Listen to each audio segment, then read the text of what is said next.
Hello everyone, আসসালামু আলাইকুম। আজকে আমি আপনাদের সাথে শেয়ার করব ছোট মাছ আলু দিয়ে চচ্চড়ি। তো চলেন শুরু করা যাক। প্রথমে আমি একটা কড়াইয়ে পরিমাণ মতো তেল ঢেলে নিচ্ছি। আমি একটু বেশি পরিমাণে তেল দিব, কারণ ভাজিতে বেশি পরিমাণ তেল দিলে অনেক অনেক অনেক বেশি মজা হয়।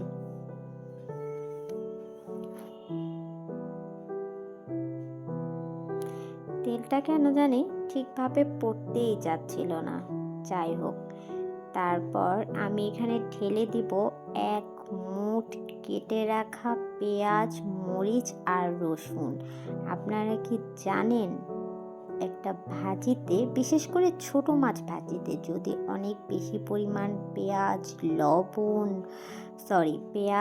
মরিচ, রসুন দেওয়া হয়, তাহলে কিন্তু খাবারটা একদম অতুলনীয় হয়। আপনারা কে কে আমার মতো এরকম রান্না করেন আমাকে কিন্তু একটু জানাবেন।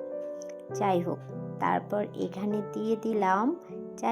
এর মাঝে আরেকটা জিনিস আপনাদেরকে দেখিয়ে দিই। এটা কিন্তু আমাদের হোমমেড তৈরি একদম মাছের মশলা।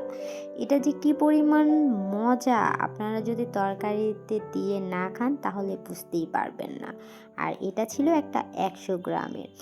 আমরা কিন্তু নিজে হাতে তৈরি করে থাকি এই মশলাগুলো। আপনারা যদি কেউ নিতে চান তাহলে অবশ্যই অবশ্যই কমেন্ট বক্সে জানাবেন।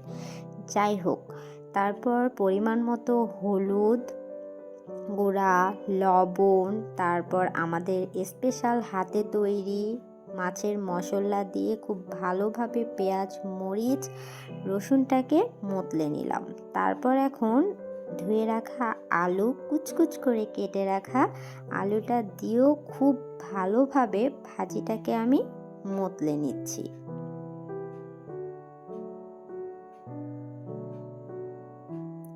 তারপর আমি এর উপরে দিয়ে দিলাম ট্যাংরা মাছগুলোকে আমি খুব ভালোভাবে লবণ দিয়ে ধুয়ে নিয়েছি। লবণ দিয়ে ধুলে কিন্তু মাছ খুব সহজেই পরিষ্কার হয়।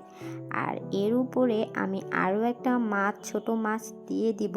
আচ্ছা, আপনাদের কোন অঞ্চলে এই মাছটাকে কি বলে অবশ্যই জানাবেন। আমরা কিন্তু এই মাছটাকে ডায়েরকা মাছ বলে থাকি। ডায়েরকা মাছটা দিয়েও খুব সুন্দরভাবে আমি একটু মেখে নিচ্ছিলাম।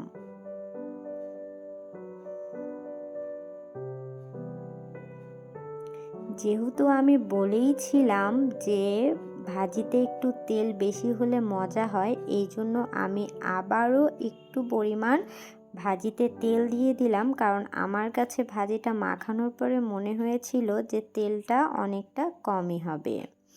তারপর আমি এটাকে ইনফ্রারেডে তুলে দিয়ে সুন্দর করে ঢাকনা দিয়ে দিলাম। আর এই যে আমার তৈরি হয়ে গেল মজাদার ছোট মাছ ভাজি।